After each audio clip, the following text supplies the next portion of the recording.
ہم وہی کہیں گے جو ہمارا دین ہم کو بتاتا ہے، عمل کرو تو تمہارا بھلا ہے۔ الحمدللہ رب العالمین والصلاة والسلام علی سید الانبیاء والمرسلین، اما بعد اعوذ باللہ من الشیطان الرجیم، بسم اللہ الرحمن الرحیم۔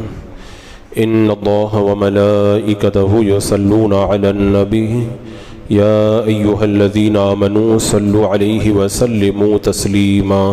اللہم صل علی سیدنا وشفیعنا وحبیبنا ومولانا محمد وبارک وسلم صلاۃ وسلام علیک یا رسول اللہ صلی اللہ تعالی علیہ وسلم۔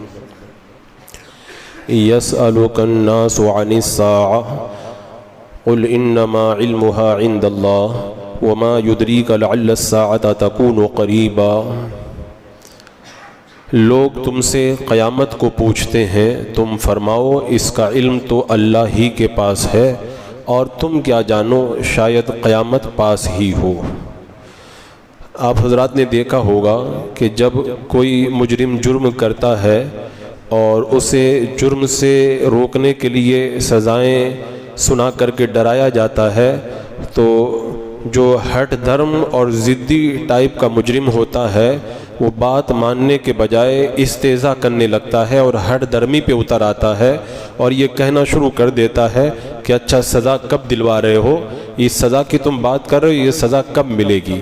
تو ابھی پچھلی آیات کریمہ میں جو یہ بتایا گیا تھا کہ یہ اللہ کے رسول صلی اللہ تعالیٰ علیہ وسلم کو جو ایذا پہنچاتے ہیں ان کے لیے دنیا میں بھی عذاب ہے، قیامت کے دن بھی ان کے لیے عذاب ہے۔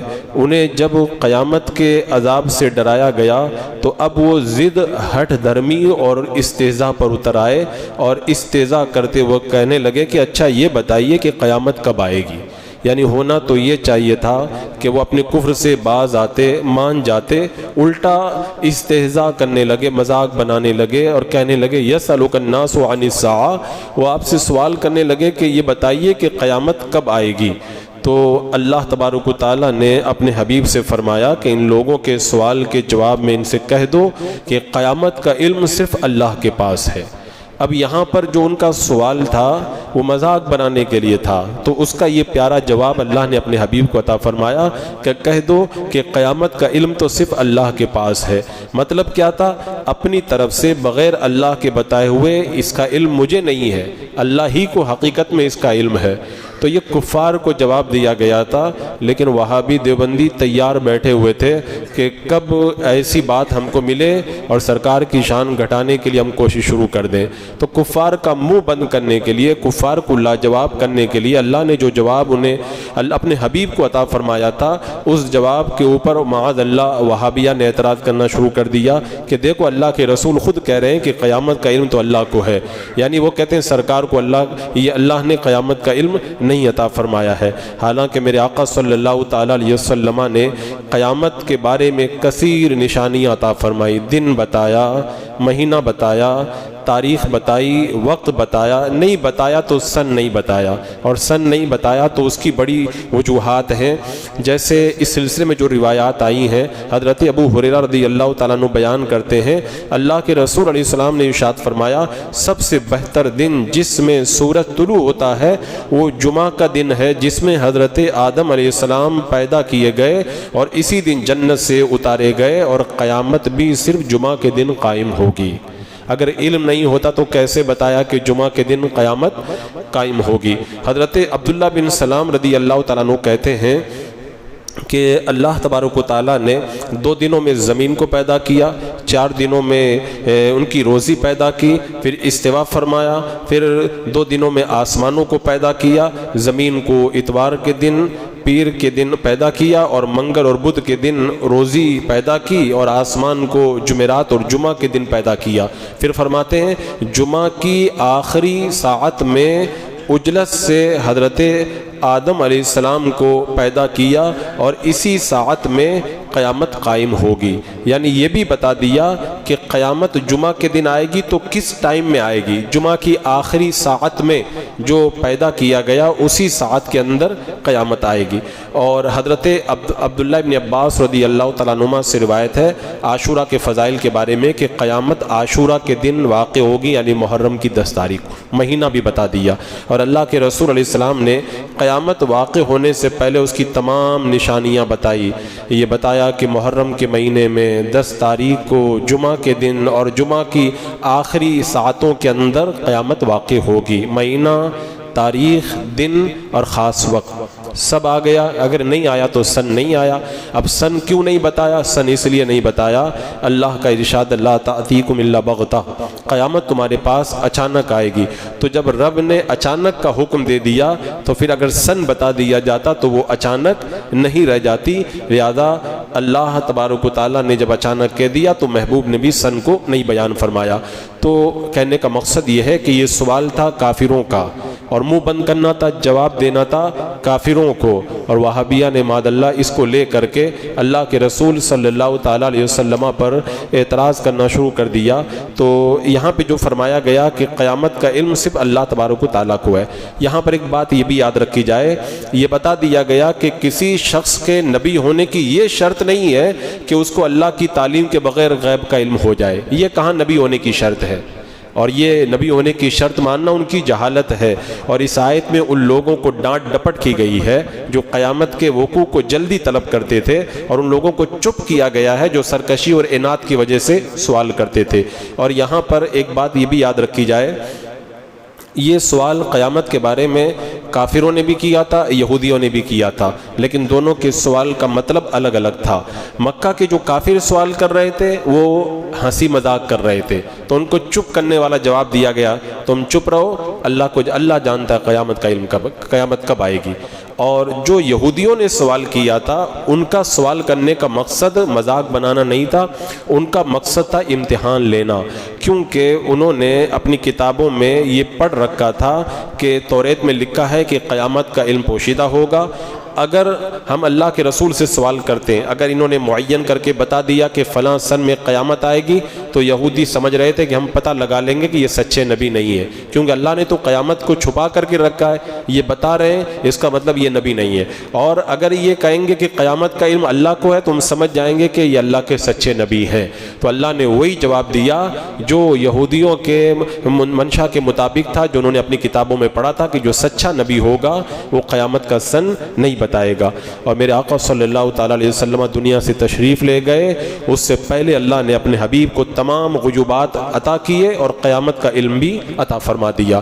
اہل سنت و جماعت کا یہ عقیدہ ہے، اگرچہ وہابیہ یہ کہتے ہیں، نجدی دیوبندی وہابی یہ کہتے ہیں کہ سرکار کو اس کا علم نہیں ہے، اور معاذ اللہ اس کے اوپر طرح طرح کے وہ لوگ فتوے بھی لگاتے ہیں۔ اگر میرے آقا کو علم نہیں تو میرے آقا نے کیوں بتایا کہ قیامت سے پہلے یہ ہوگا؟ ایک دو نہیں، سینکڑوں باتیں بتائی۔ اللہ کے رسول علیہ السلام نے بتایا قیامت کی نشانیوں میں سے ہے شرارتیوں کی عزت ہوگی، شریف لوگوں کو ذلیل کیا جائے گا، دینی علم اٹھ جائے گا، جہالت عام ہو جائے گی، زنا کھلم کھلا ہوگا، کنجریاں ناچیں گی، فسق و فجور کا دورہ ہوگا، شراب کھلے بندوں پی جائے گی، موت اچانک آنے لگ جائے گی۔ آج دیکھ لیں اچانک موتیں کیسے ہو رہی ہیں، فساق و فجار مسجدوں میں چیخ چیخ کر کے باتیں کریں گے۔ اب تو حد ہو گئی ہے، چیخ چیخ کر تو باتیں پہلے بھی کر رہے تھے، اب تو مسجدوں سے الیکشن کا پرچار بھی شروع ہو گیا ہے۔ یہ قیامت کی نشانی نہیں ہے تو اور کیا ہے؟ اللہ کے رسول علیہ السلام نے ساری نشانیاں کھول کر کے بیان کی۔ یہاں پر صاحب رول بیان نے ایک بڑی عجیب روایت بیان کی ہے کہ بنی عباس کے خلفاء میں ایک خلیفہ نے خواب میں حضرت ملک الموت کو دیکھا، تو پوچھا میری عمر کے کتنے مہینے باقی ہیں؟ تو حضرت ملک الموت نے 5 انگلیاں اٹھا کر کے اشارہ کیا، ایسے 5 انگلیاں اٹھا دی۔ تو وہ بیدار ہوئے، خلیفہ تو بڑے بڑے علماء کو بلایا کہ اس خواب کی تعبیر کیا ہے، کوئی جواب نہیں دے پایا۔ سیدنا امام اعظم ابو حنیفہ رضی اللہ تعالیٰ عنہ کو بلایا، آپ سے پوچھا کہ اس کی تعبیر کیا ہوگی؟ میں نے وہ پوچھا تھا حضرت ملک الموت سے میری عمر کے اندر کتنے مہینے باقی ہیں، انہوں نے منہ سے کچھ نہیں بتایا، 5 انگلیاں اٹھا دی۔ تو امام اعظم کو اللہ نے کتنا زبردست علم عطا فرمایا تھا، جہاں سارے علماء چپ ہو جاتے تھے وہاں پر میرے امام کا علم آگے بڑھ کر رہنمائی کرتا ہوا نظر آتا تھا۔ امام اعظم نے فرمایا تم نہیں سمجھ پائے، تم نے اپنی عمر پوچھی تھی، حضرت ملک الموت نے 5 انگلیوں سے اشارہ کر کے بتا دیا۔ اللہ قرآن پاک میں فرماتا ہے 5 چیزوں کا علم اللہ کے پاس میں ہے، 5 چیزوں کا علم اللہ کے پاس میں ہے، تو ان میں سے ایک موت بھی ہے، تو یہ اللہ جانتا ہے۔ حضرت ملک الموت نے بتا دیا کہ اس کے بارے میں مجھ سے مت سوال کرو، تو خلیفہ نے حق جواب پا کر کے امام اعظم کو بڑے انعام و اکرام سے مالا مال فرمایا۔ تو یہ علم حقیقت میں اللہ ہی کے پاس ہے، لیکن اللہ تبارک و تعالیٰ اگر اپنے محبوبین کو یہ علم عطا فرما دے تو کسی کے پیٹ میں درد کیوں ہوتا ہے؟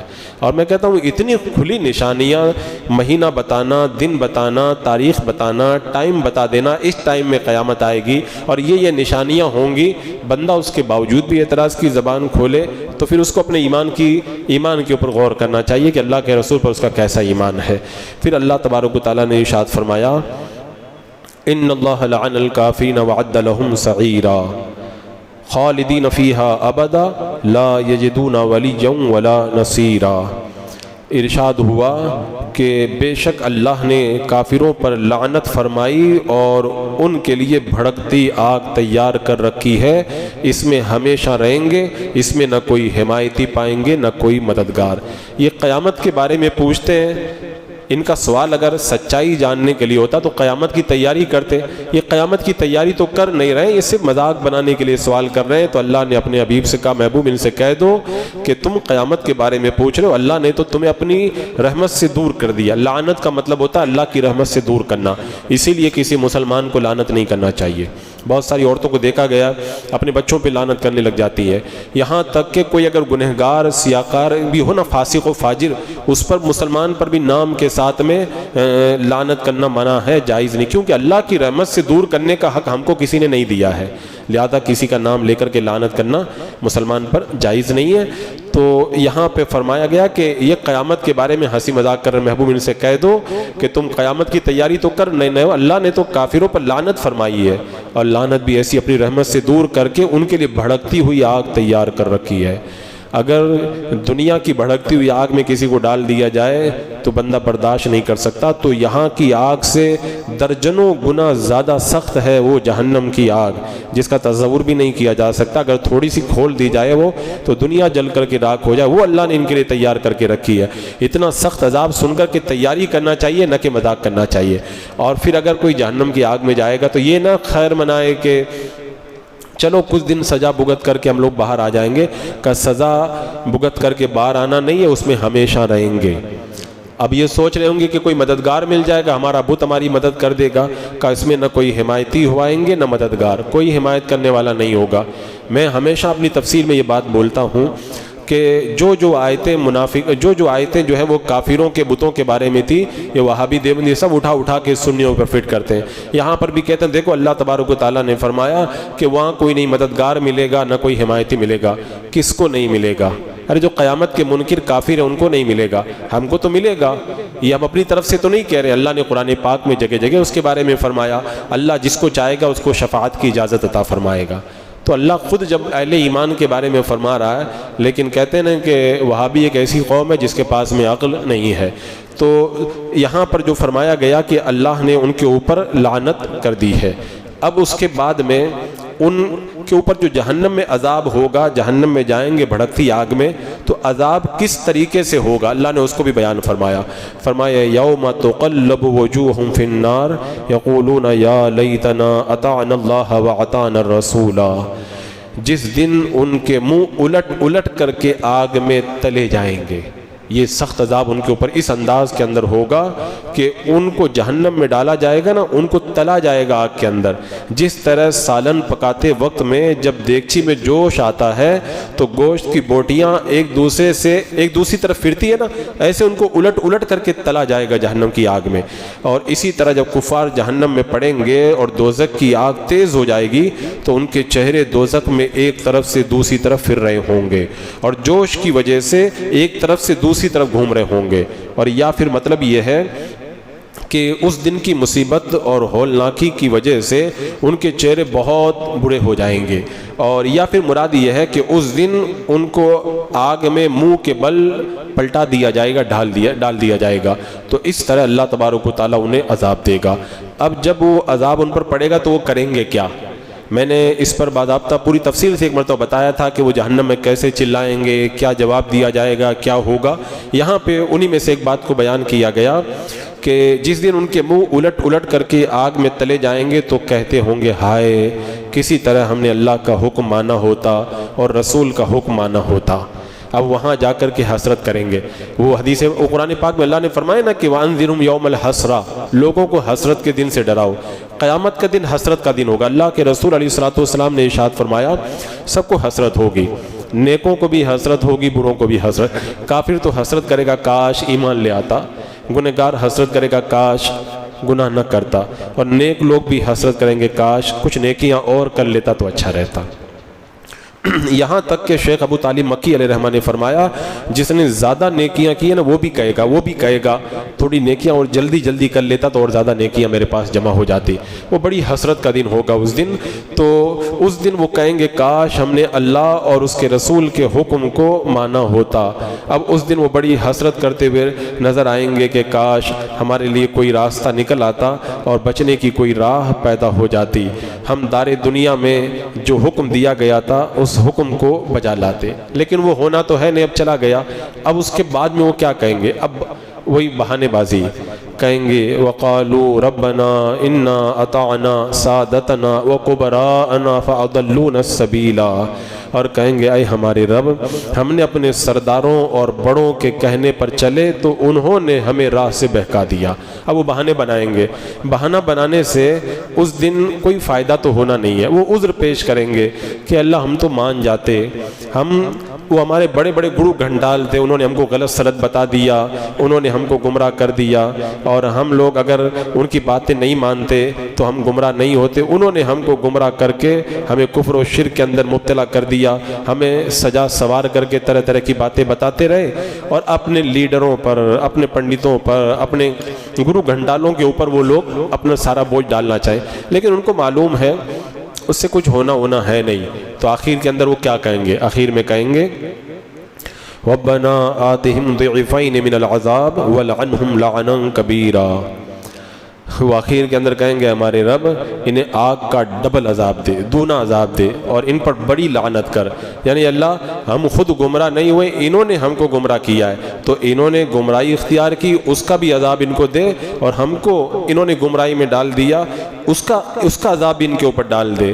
تو اس طریقے سے وہ لوگ بہانے اور عذر پیش کرتے ہوئے نظر آئیں گے، اور آخر میں جب کوئی راہ نہیں ملے گی تو اپنی تسلی کے لیے یوں ہی تسلی دیں گے۔ اچھا وہ یہ کہیں گے ہمارے بڑے، ان کے بڑے تھوڑی ہو تو پتہ چل ہی جائے گا کہ یہ بڑے نہیں تھے، یہ تو سب سے بڑے گمراہ تھے، لیکن اب وہاں پر وہ اپنا بوجھ ان کے اوپر لادنا چاہیں گے، لیکن اس سے کچھ فائدہ نہیں ہوگا۔ بس آخر میں یہی کہیں گے اللہ ان کے اوپر ڈبل عذاب ڈال دے۔ جیسے ایک آیت کریمہ میں فرمایا گیا نا، وہ جہنم میں جانے کے بعد میں کہیں گے اگر دوبارہ ہم کو دنیا میں بھیج دیا گیا نا اب ہم ان کا کہنا نہیں مانیں گے۔ تو پتہ ہی ہے کہ دنیا کے اندر دوبارہ ان کو آنا ہے نہیں، اور اس کا کوئی فائدہ نہیں ہے، لیکن آدمی جب سارے راستے بند پاتا ہے تو اپنی جھوٹی تسلی کے لیے اسی طرح کے عذر پیش کرتا ہے۔ ان آیات کریمہ میں اللہ تبارک و تعالیٰ نے کفار کے عذاب کی خبر دی، اور ساتھ میں یہ بھی بتا دیا کہ انہیں اس عذاب سے کتنی شرمندگی ہوگی، لیکن اس وقت شرمندگی کا کوئی فائدہ نہیں ہوگا، ملامت کے سوا اس وقت جو ہے ملامت کرنے سے کوئی فائدہ نہیں ہوگا، اور وہ عذاب کے اندر انہیں جلنا پڑے گا اور عذاب کو بھگتنا پڑے گا۔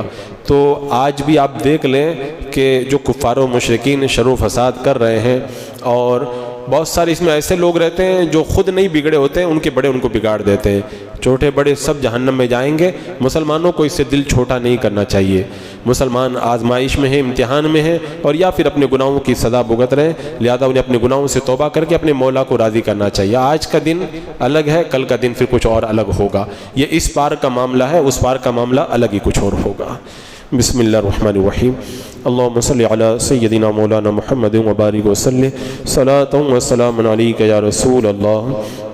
یا اللہ یا رحمان یا رحیم اپنے محبوبین کے صدقے میں اعمال صالحہ کی توفیق عطا فرما، ہر گناہ ہر برائی سے محفوظ و معمون فرما، قرآن مقدس کے نور سے ہمارے سینوں کو معمور فرما دے، ایمان پہ زندگی ایمانی پر موت عطا فرما۔ ربنا تقبل منا انک انت السمیع العلیم وتب علینا انک انت التواب الرحیم۔ ان اللہ وملائکتہ یصلون علی النبی یا ایھا الذین آمنوا صلوا علیہ وسلموا تسلیما۔ اللهم صل على سيدنا وشفينا وحبيبنا مولانا محمد وبارك وسلم صلاة وسلام عليك يا رسول الله۔ سبحان ربك رب العزة عما يصفون وسلام على المرسلين والحمد لله۔